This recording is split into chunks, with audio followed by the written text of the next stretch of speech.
మోకరించి అంటున్నాడు, ప్రభువా నీకు ఇష్టమైతే నన్ను శుద్ధునిగా చేయి, నేను ఇదిగో ఈ రోగిని, కుష్ఠరోగిని, నేను నీకు ఇష్టమైతే నన్ను శుద్ధిని చేయి అని దేవుని సన్నిధిలో ప్రార్థన చేశాడు.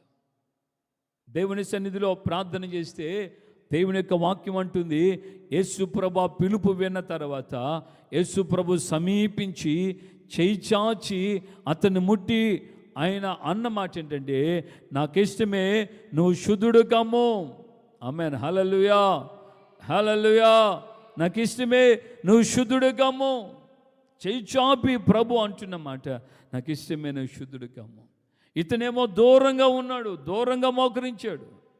ప్రభు ఏమో ఆ పిలుపు విన్న తర్వాత సమీపించాడు, చేయి చాపి, ఇజ్రాయేలు యెహోవా మీదే ఆశ పెట్టుకో, ఆయనతో కృప దొరుకుతుంది, ఆయనతో సంపూర్ణ